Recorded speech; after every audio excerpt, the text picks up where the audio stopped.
Well, since we're talking about love and hip hop, I mean, what do you think about, the controversy between, Erica Mena and Spice, getting into it about what happened on the show? Like, how do you feel about the network firing Erica Mena?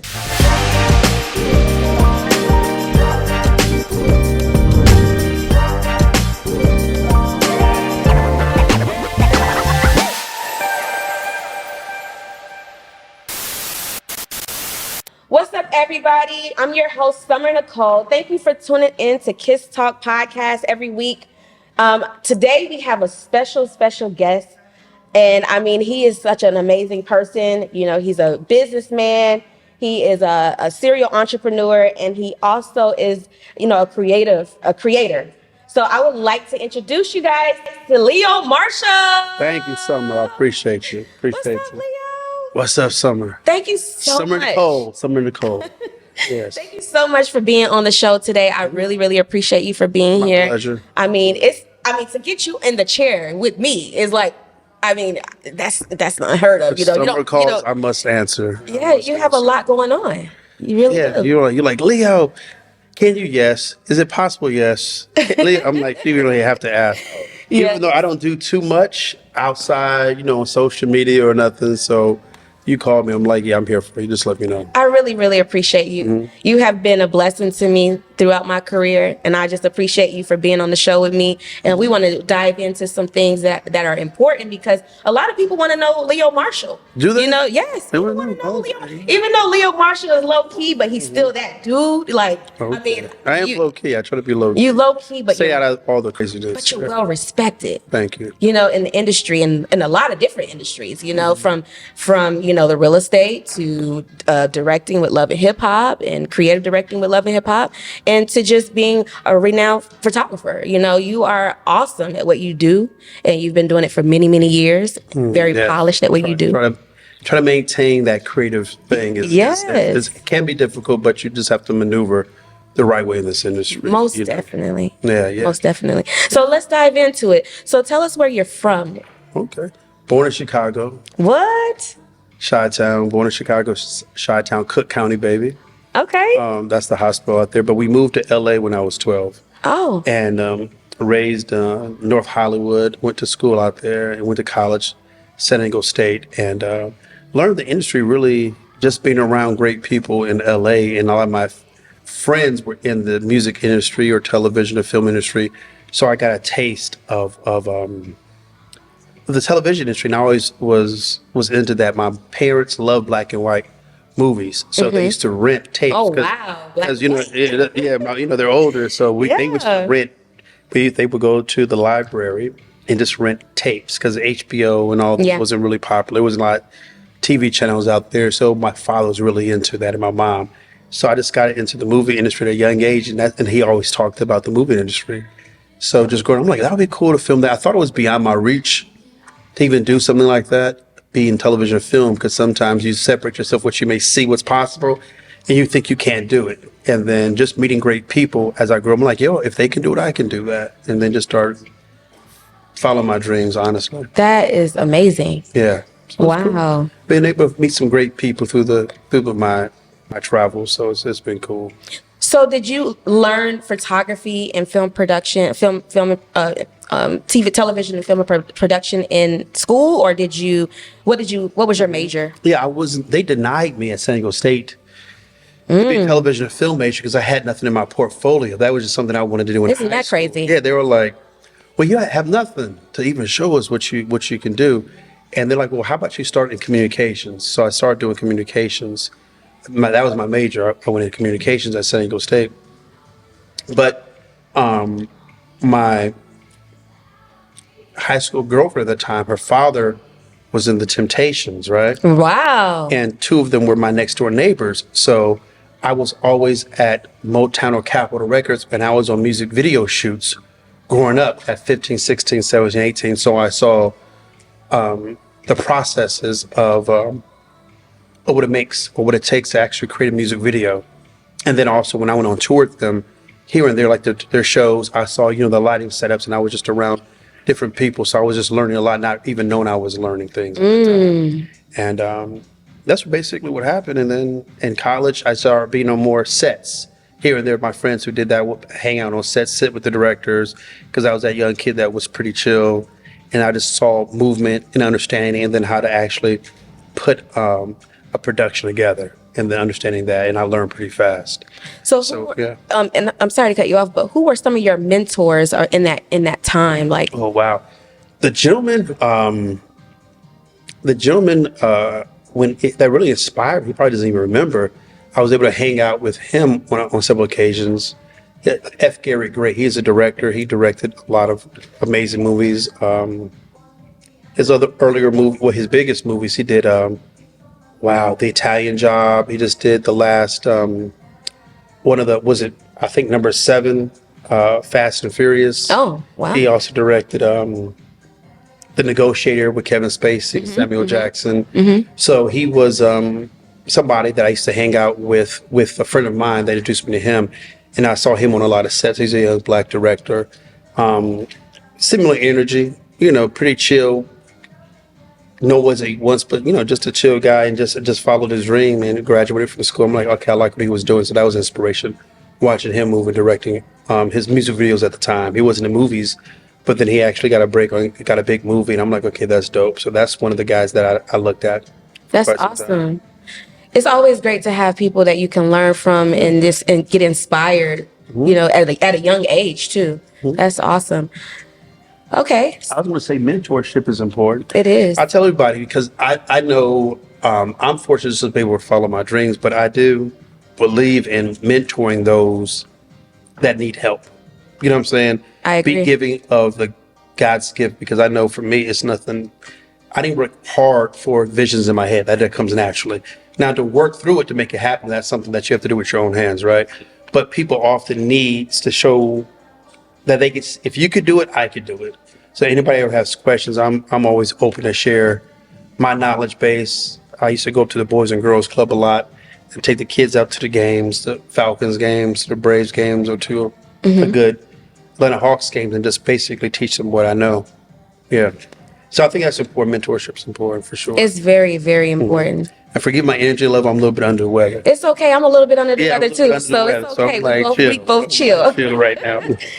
But okay, so I think that's a great story behind California, because you learned a lot in California. But when you transitioned when did you move to Atlanta? I moved to Atlanta during that time frame where things were just off the chain in LA. So that was the earthquakes, the fires, the floods, and the riots. Yes. So that's when Rodney King the whole Rodney King thing was going down. It was just crazy. And my friends went to Morehouse. So they were like, man, you should check out Atlanta, man. And so once again, it was floods, fires. It was crazy with the riots and everything. So when they came to Atlanta, I came down and chilled out here. And I liked it, and then I had a life-changing experience that made me stay here in Atlanta. Okay. Yeah. And what do you mind sharing that, or no? Yeah, it was called Freaknik. Oh yeah. Yeah. It was Freaknik. I think that was a life-changing moment for a lot of people. I was like, what in the world am I witnessing right now? I was like, I'm never going back to LA. Yes. Yeah. So that was that life-changing moment. Yeah. But it was just cool because Atlanta. I was like, honestly, I didn't witness that much where that many people of color, melanated people, would come out, party, have a good time, and in the middle of the street. In the middle of the street, like miles and miles and miles, and nothing crazy really happened compared to I didn't experience that in LA. So I'm like, yo, this is crazy. So I said, I'm going to chill here for a minute, because I was not witnessing that really with that millions of people can come out and there's really no issues.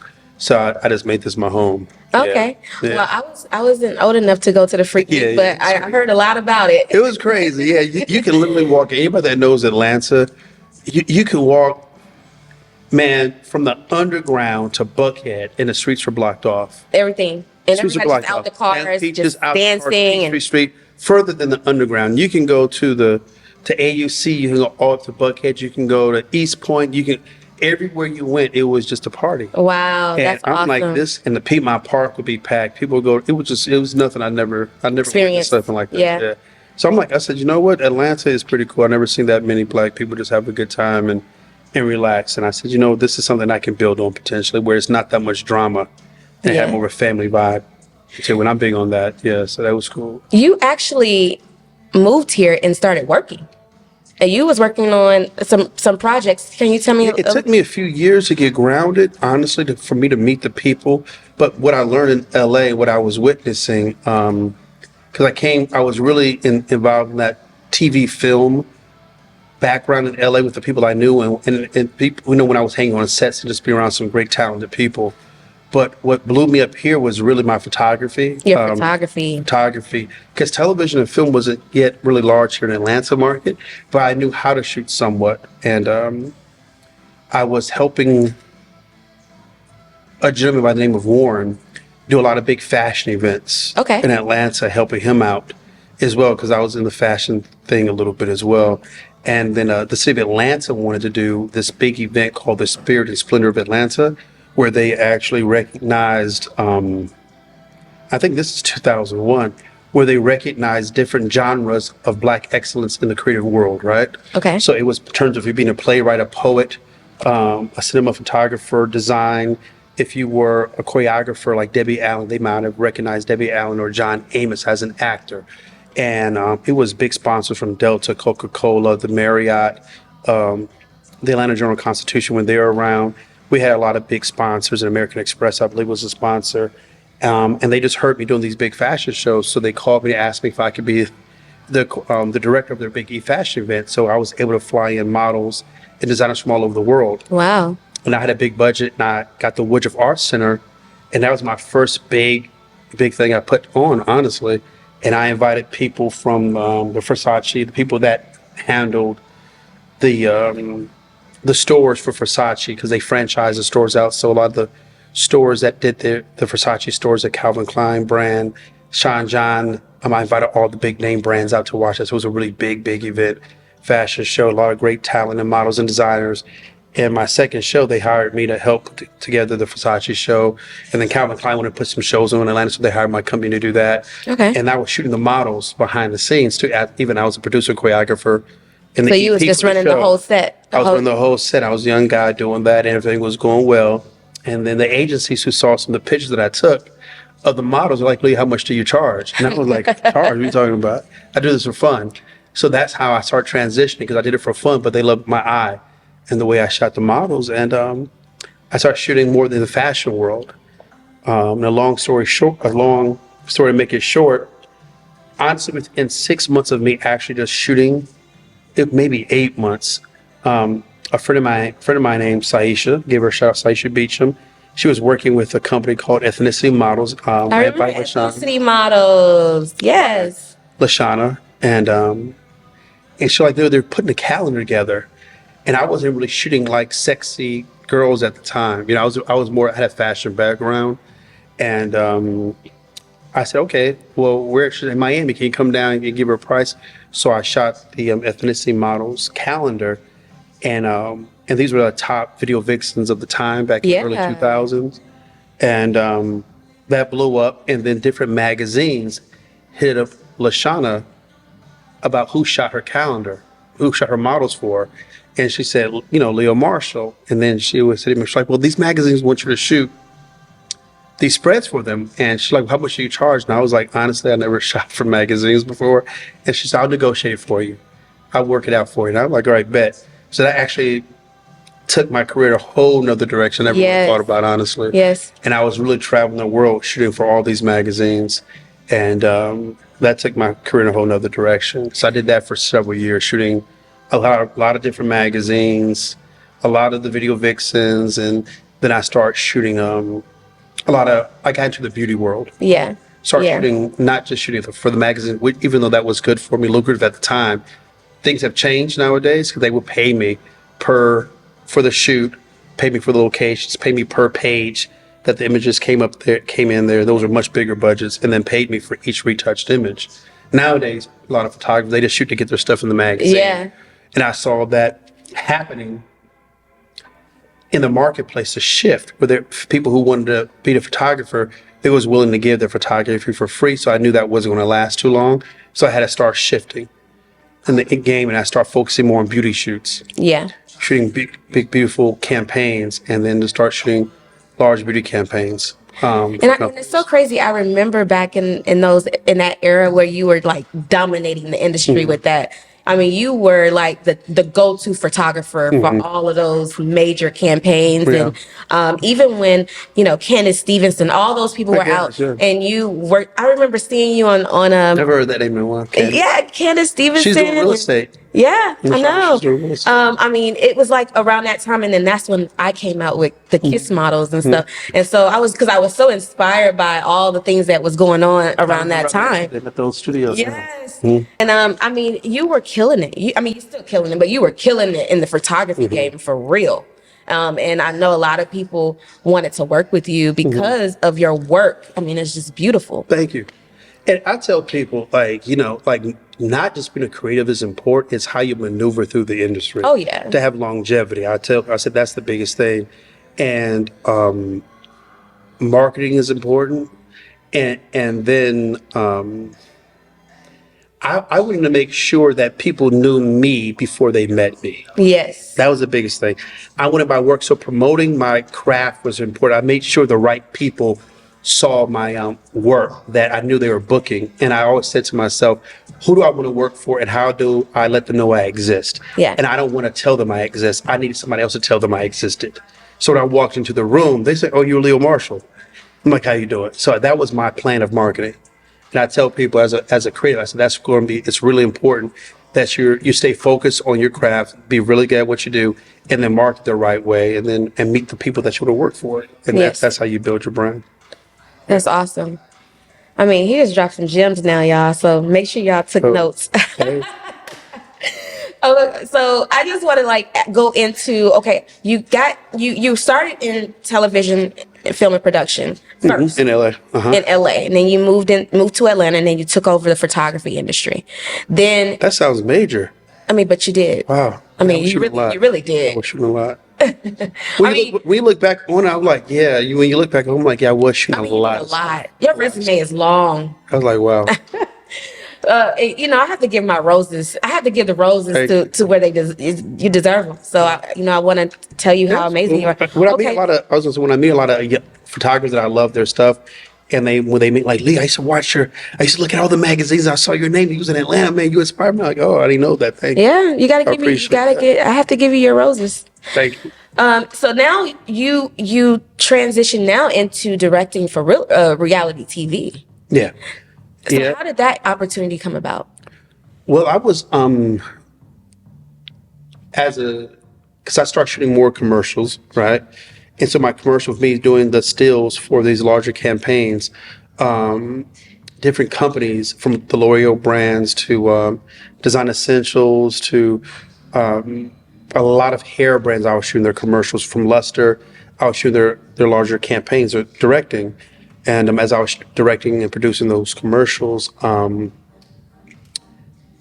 different reality shows, when they needed when a reality cast member needed a commercial directed, they were like, oh, let Leo Marshall do it. So they would reach out to me if it was a Kenya Moore or somebody else.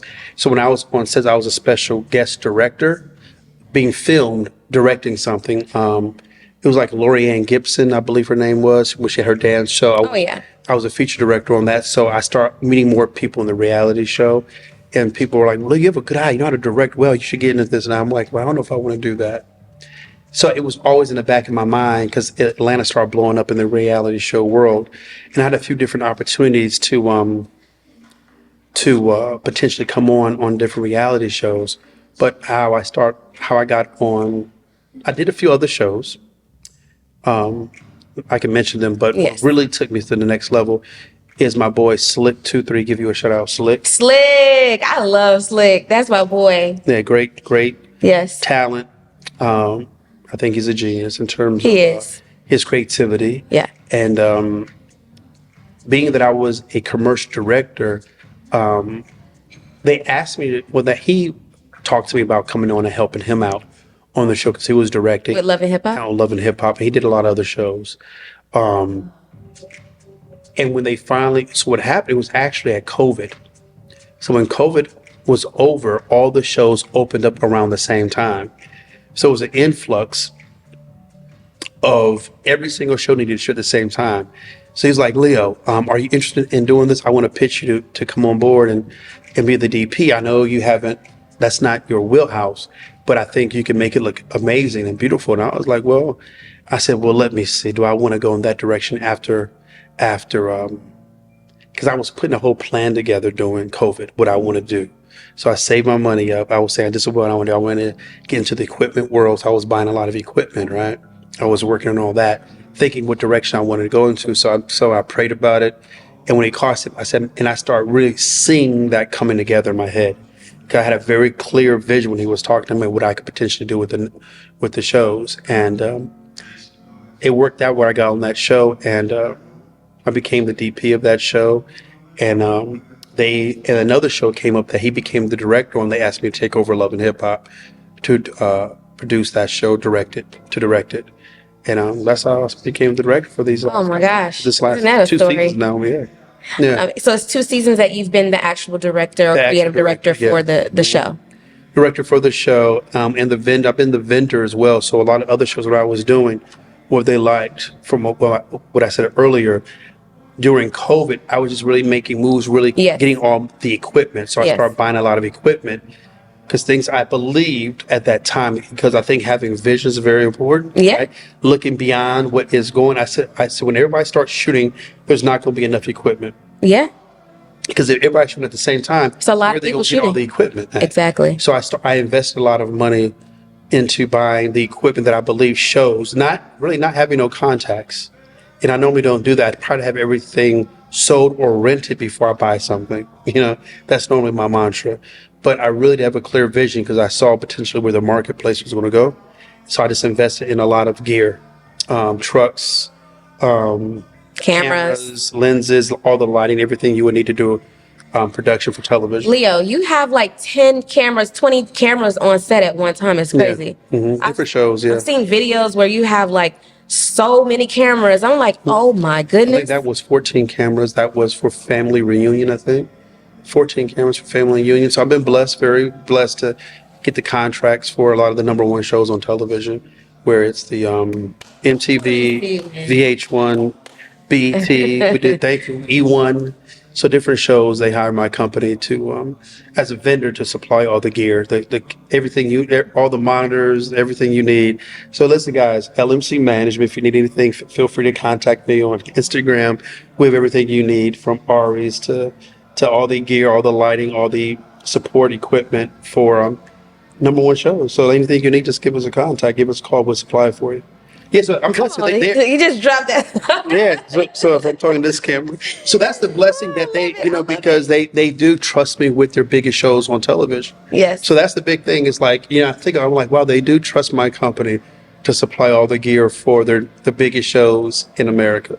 So they are shows on cable, not America, but on cable. Yeah. So that's important. So I'm blessed to do that. So it's really having the vision and willing to make sure you do all the necessary steps that you need to do to make it happen. A lot of people have a vision or a dream, but then when you start working through it, it's a lot of work. Oh, yeah. Build yourself a good team to help you out and just make sure you follow through with that and just to take it serious, because when people do put your trust in you, you got to make sure you follow through with it. Oh, yeah. Do a good job. Yeah.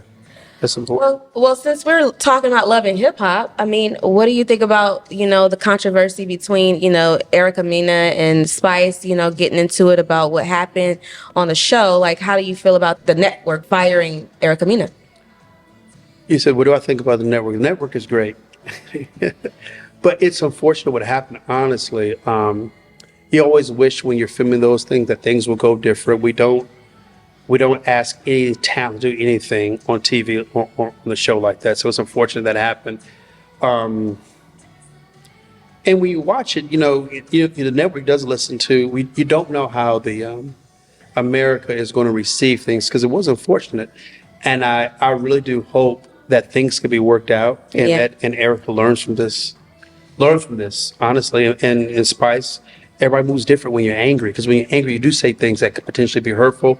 But if you're sincere and you're apologetic and you can mend and heal, I hope that's the direction they can take it, honestly. But why after the episode aired?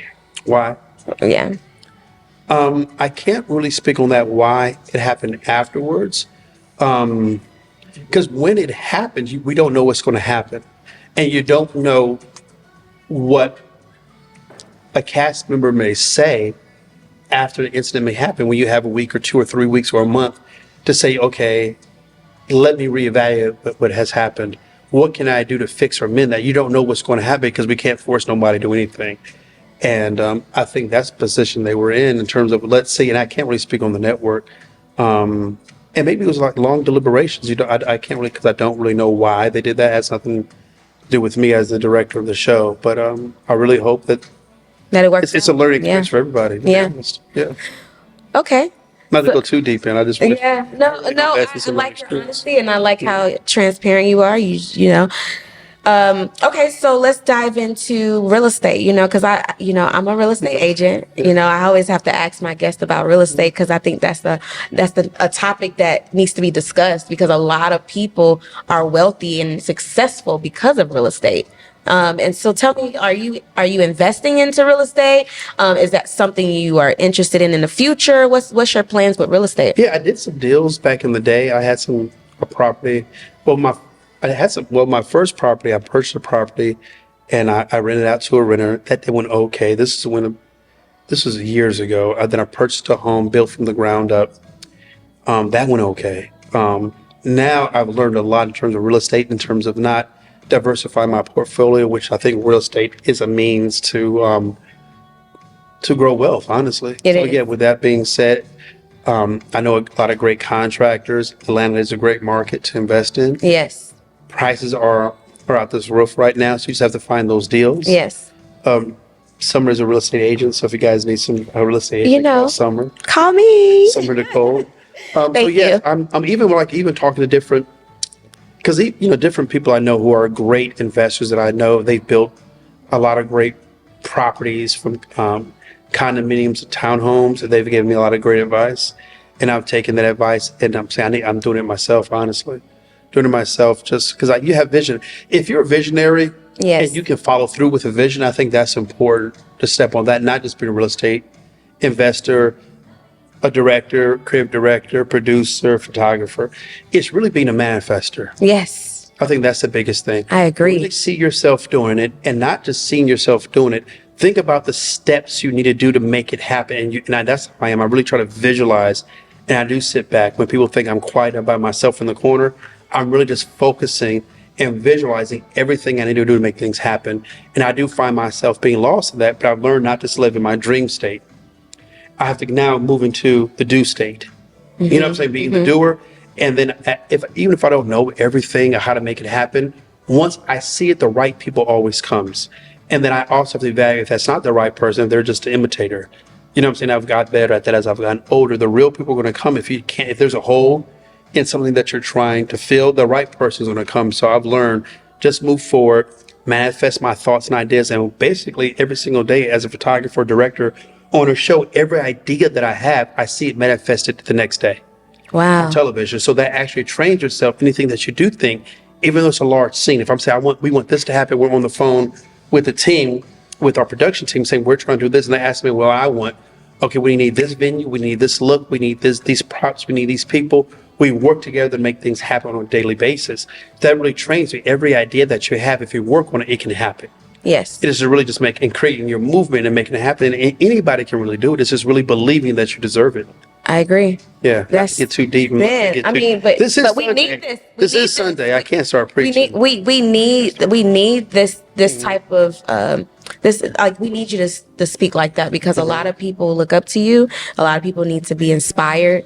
It's a lot of aspiring entrepreneurs and directors and producers that are out there that's going to tune into this and want to know, how Leo got started. How did he become the director of Love and HipHop Atlanta? And not only just Atlanta, but you also work on Miami. Yeah, providing equipment. Miami, I shot the opening sequences for Miami. Other shows too. I worked on.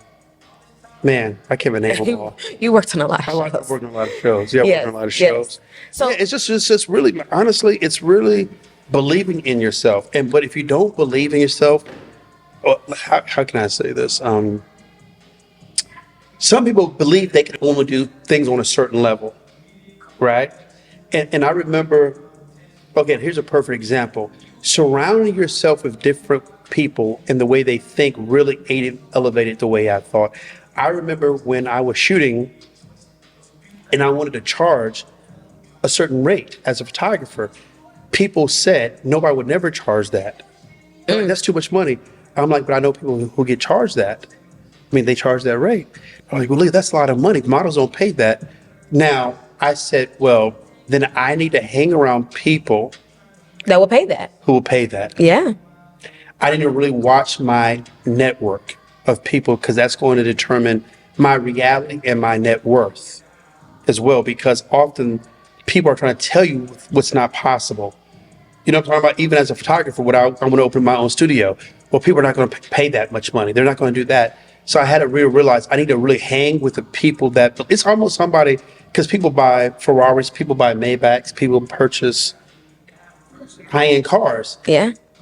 That salesman will never think, if you're selling cars, nobody will never pay $500,000 for a car.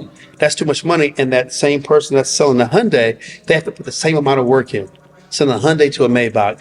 And that's the way I looked at it. Because when I was a waiter, in Atlanta in the early 90s, I was like, I could work at this restaurant doing the same amount of work, getting $2 in tips. Mm-hmm. Or I could work at a high-end restaurant doing the same amount of work, making a lot more money. So, and that was like the beginning of my thought process. I'm like, okay, if I want to start getting into photography, I want to hang around the people that are paying the premium prices. And how are they getting that premium price? So I can learn their ways of doing things. So that's what I started doing. Really just I love the let me just separate from people telling me what I can't do if that's too much money, because I know somebody's paying it. Oh, yeah. Yeah, that's how I just changed who I was hanging with, honestly. I like that. Yeah. Because you're setting the standard. Yeah, and it's also what you believe in was possible. Yeah.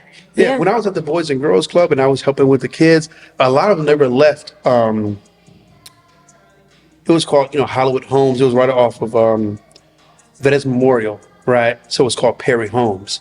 So Perry Homes, that was, people consider that was the hood, right? So when I was helping out the kids out there, I would go there every single day to help out. A lot of the children there never left Perry Homes, or they didn't go to Buckhead. They only knew what Perry Homes had to offer in their school systems. So when I start taking them out of Perry Homes and start traveling with them and showing them, they're like, oh, I never knew this was possible. They just saw things differently. You know what I'm saying? I like that you just mentioned that about you giving back to the community. Yeah, that's important, because if I really believe that is important. It's honestly, I think people think too highly of themselves, because if you put the work in, that's great, because everybody has gifts, and it's not normally given. It's not normally that you worked on. It's just something that it was. Thank your ancestors. Thank your mom and dad. Girl, you didn't. That's not your body. I know you might have, if you didn't work out, your mom and dad gave you that. Yeah. Why are you tripping on it? You know what I'm saying? Now, if you worked harder, you lost 100 pounds, I'm going to give you a different type of clothes. That makes sense what I'm saying? Like, you worked out and you changed the dynamic of your entire future of your family, because they saw you do something that nobody potentially haven't done in the last few generations. I'm going to give you a different type of kudos. But my thoughts and ideas, normally, I know it doesn't come from me. Yes. Because if I'm dreaming, if I'm thinking, that's coming from somewhere else. So that's why I'm like, you know what? And then me understanding how to manifest that ideal or dream, that book or those people that came around me often had nothing to do with me. Yes. Like, why was I in that area? And I was a blessing. That's something that I wanted. And then the universe, God, gave me that person that helped me. And it was up to me now to listen, to do what that person inspired me to do, or said something that triggered me to want to do it. So for the same thing, I know people inspired and triggered me to do certain things, even though it's in me. But I had sometimes everybody is not self-motivated based on past experiences. So me giving to, when I was go to Perry Homes or different housing communities over the years, I'm like, yo, let me show you what I did. I could talk, they have questions, inspire the kids. And then, later on when I see them as adults, 10 years later, like, yo, I'm doing this, man, good looking out. That's awesome. I'm like, yeah, man, I'm happy you're doing what you thought you could. Isn't that fulfilling? Yeah, 100%. It's fulfilling. It really is, because honestly, I think we're here as human beings not to only to do us. Receive. It's about giving back. Yeah, it's not only do us. It's just giving back, and it's a blessing. I definitely believe in seed time and harvest. You plant seeds, and it's time to harvest. When you harvest, you cannot. If you plant a lot of seeds and you have a lot of fruit coming your way, you can't eat it all. You can't just store it. You have to give some out back. You know what I'm saying? Do. Yes. And that's another seeding process. And then you'll give back, and you don't know what's going to happen 10 years, 5 years, 6 months, or 20 years. You're going to get another harvest of someone else that you forgot you've been planting those seeds back in, in a whole nother area. And then somebody calls you. It's the same thing with people I've known back in 20 years ago when I first started, 15 years ago. They were PAs and I helped them out. They're like, dude, how did you do that? I showed them how to shoot. Now they're a vice president of a company. They're the project manager of another big TV film company. Like, oh, Lee, I need you to, like, Lee, you're directing this. And they call me up. I'm like, good, look, I had no idea they did that. Man, Leo, you have blessed a lot of people. You've put a lot of people in positions. Like a lot of people that are on the show as producers and PAs and, different positions, you've given those positions to those people. Yeah, but you have to do that as a producer, I think. Number one, as a producer and a creative, as a talent, for you not to be a worker, for you to be a business owner, the biggest thing that you have to do is recognize talent and cultivate the talent and cultivate your team. I think that's when you take your company and your team to the next level. I agree. It's not about yourself. You cannot think about me. It's thinking about, for you to grow, you have to have your team has to grow with you. And I'm not one to hold information, and because I'm not, honestly, I'm not intimidated by someone else's gifts. Some people are. They want to share how they do things because they intimidated they're going to take their job. I'm like, what is for me is for me, but I've been shown and proven to, I'm blessed. I really am blessed because over the years, keep getting these great positions and jobs. You know what I'm saying? Yeah. So I know it doesn't stop no matter what I do. Yes. You know what I'm saying? So for me to teach other people, and I want a great team. So I normally, honestly, look for people that's better than me. Yes. I didn't always think that way when I was younger, but as I've gotten older, I look for people that are highly talented, help cultivate that person so we can create great work for the people that's hiring us, honestly. If it's the networks or different production companies, or if we're creating our own stuff, and then it's just, and that's going to last, and then bigger companies are going to hire you, and you create your own content. So yeah, I think that's important. I really think that's important. Yeah, it is. Okay, so I want to because we're going to wrap this up in a minute, but I do want to. I want you to give some advice to some advice. You can look into that camera over there. Oh wow! Give some advice to some aspiring entrepreneurs, creators, because a lot of, when we say creators, we mean photographers, of course, video production, gaffers, grips, all of that, we all are creatives. So kind of give some advice and some tips to these people. Wow. Advice, what's coming to me? So advice, if I'm giving advice, I think the best thing I can talk to creators is take your job serious, take your craft serious, study the craft. If you're a grip, gaffer, electrician, audio engineer, or audio person, camera op, AC, just learn the craft. Surround yourself with great people if you can. Here's another thing, I think, move with intent. Move with intent. A lot of people don't do that. When I say move with intent, you need to hang with people and surround yourself with people with a plan. And some people think that is weird. You know what I'm saying? So I do choose who I do spend my time with, because I think what comes in my ear gate, my eye gate, and what comes out of my mouth will determine where I'm going to go in the way I think.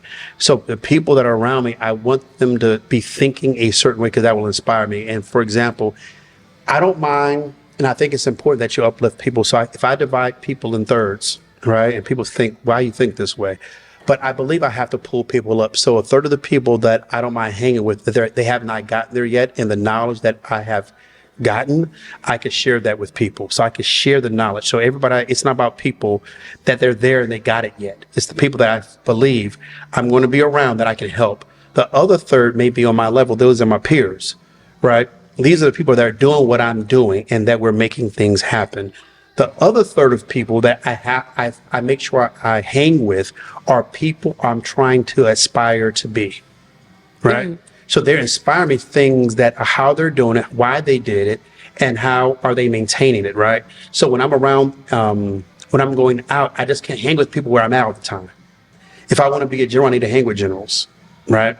So I do hang with people that see things potentially on a larger scale than I am seeing them, and that inspired me to be where I'm at as well. So I do move with intent. I just don't move life and let life just carry me around. I have to be very specific on what I want. So in terms of like if I'm shooting a scene, I know exactly how I'm going to make it happen. So it's the same thing I apply to my life. What do I want my life to be like? Yes. I have to move with intent the way I move with intent on a TV show. Everything is for everything I make a decision for, as a director or producer is with intent. I normally apply those same principles to my life now. And that's great. I ain't do that all the time. I just live life and like, oh, let's just do that. Now I'm like, I can't do that. I only have so many years left in my life. If I have another 30 or 40 years, I want to make sure every decade counts and accomplish things I want to accomplish to bless my family and friends. Yes. So for me to do that, I have to move with intent. Who I hang with, what I talk about, what I want to manifest, and also just guarding the way my mind works. Yes. And those people are around me, I believe, can make a serious impression, and then I could potentially make a serious impression on people as well. It's always good to be intentional about everything you do. Moving like in this industry and in any industry is like be intentional, and I think that's very, very important. I'm glad you talked about that. Let us know more about what you have coming up. Do you have any projects coming up of your own, or any projects that you are working on outside of Love and Hip Hop? Yeah, I'm first I'm very blessed, working with the company Antoinette Media, who's over, they own a lot of the IPs that they've been hiring me. I've developed a few of my own shows that I've written, and we shot a few concept shoots. I've wrote a few scripts. We're going to be executing those scripts. And then just working with different networks that call me up, which is great. When they know that you're doing great work, they do hit you up. Other networks, word of mouth. It's word of mouth. They do hit you up. But I'm happy with the company I'm working with now because they have a lot of projects coming up. But I'm always writing.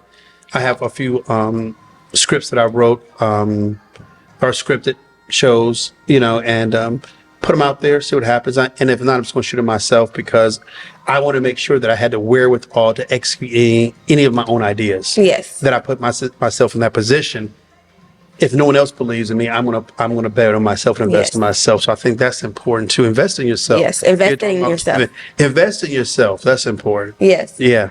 Okay, thank you so much, Leo Marshall, for being on the show. You're welcome, Sommer. You're welcome, Sommer. Because you just dropped some amazing gems today, and I just think that a lot of people will learn from this podcast, this interview that we did today. Bet. And that's what it's all about, is just inspiring, young entrepreneurs, people that are trying to get into the industries that, the people that I'm interviewing. And, because a lot of the people that I'm interviewing are experienced in these industries. And I love that you guys can come on the show and share your story, give advice, and just kind of let them know where you come from and how you got started. And I think that's amazing. I'm happy that you're doing your thing. You told me that you're going to do this, and you're making your stuff come to life. So I'm happy for you. And your makeup looks great. You killed it. Look. Shout out to Hannah Ali, Makeup Mob. I mean, she has a makeup agency. Yes, I know Hannah. Yeah, Hannah Ali. Yes, she's great. She has a makeup agency, and they are doing amazing things. 14 hairstylists and makeup artists under her I know that agency. Okay. So now I need to do. Okay, cool. Yes, for glam. But thank you, Leo. And how can people contact you or reach out to you? Well, and forgive me, I don't post anything on Instagram or social media. I haven't done it in a few years. But my Instagram is Leo Marshall Creative. So if you DM me there, I definitely will respond. My website is leomarshallcreative.com. It's real simple. It's on the bottom right here, leomarshallcreative.com. Yeah. Right there. Yeah, so that's how you can contact me. All right, Leo. Well, thank you so much. And we have some events that we need to do next year. And hopefully we can do another pool party. Oh. We had our annual pool party, y'all, and it was so amazing because Leo he does events too. Like Leo has done big production fashion shows. Yeah. And I've been to some of your big production fashion shows. I've even produced some amazing fashion shows. Yeah. And I just think that when we come together and collaborate, our events turn out to be amazing. And so I just appreciate you for working with me on those projects as well. Anytime. Thank you. All right. It's See you guys. It's a wrap.